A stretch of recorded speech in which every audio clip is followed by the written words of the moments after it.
years ago, the United Nations Security Council unanimously adopted the historic Resolution 1325, for the first time acknowledging the special impact of conflict and war on women.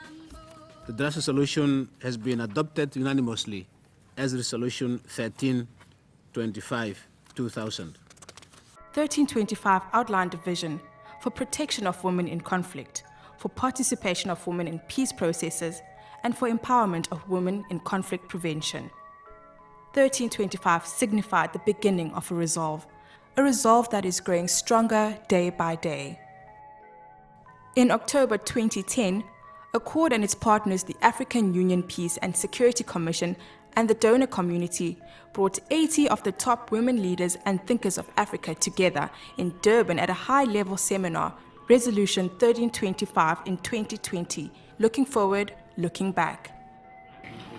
I acknowledge everyone and all of you with a warm heart.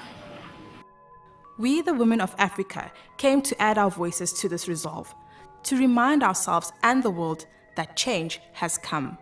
And I'm proud to be from the country that had produced the first female president of that country, Ellen Johnson Sirleaf.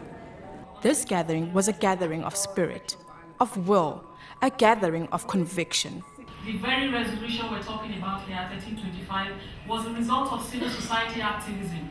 We came to chart a vision of the future and to evaluate the mistakes of the past, to ensure that we take action to build that future now. Because to build a new agenda, you need to see what have been wrong in our doing in order to build a new agenda. This year, 2010, sees the start of something new. The African Union's Decade of the African Women will be owned and driven by women throughout the continent to change the place of women in our societies. Actually, 1325 is alive because of a lot of civil society mobilization.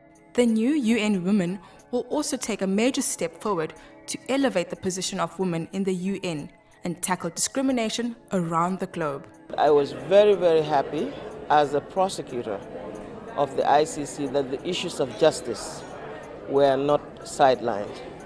From theory to practice, from strategies to actions, and that's where we are moving. I'm very happy I was part of this meeting. We also request for all the African women to support the women in Darfur. After 2 days of intense debate and analysis, a Durban Statement on 1325 was agreed on. Therefore, the high-level meeting, number 1, recalls the commitments of the UN Security Council. What did we, the women of Africa, decide? We will move from talk to action. We will galvanize women to participate in building peace, all women from those at grassroots to those in high decision-making positions. This kind of meeting between, how should I say, the panel of the wise in a broad term and concrete or people from the ground with their own real experiences is very important. We will pressurize the UN to appoint more women to high-level leadership positions in building peace. We will also do our best to protect women and girls from conflict. While there is instability and conflict, protection of women's rights will be always tricky. So the best thing is to concentrate on prevention. We will build a body of knowledge and insight to increase women's expertise in peace and security. We need a groundswell of women that are experts, that have the knowledge base to reshape the agenda. We will raise funds to support this work and develop standards to track and monitor our progress, and we will accelerate the development of national action plans for change. People say women should do more, but they don't give them financial support. So this, for me, is what I hope will happen after the meeting.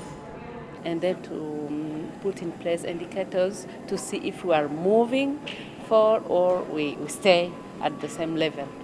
This high-level seminar is already sending ripples of change through the peace and security field worldwide.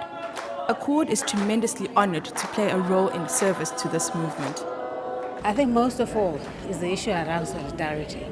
I think that recommitment to solidarity, not as a fuzzy word, but making sure that there are clear plans and processes, structures that are linking at local, regional, continental and global level is very critical. So, we commit ourselves with all African women to strengthening the resolve of 1325 and to helping realize its vision in the decade leading up to 2020.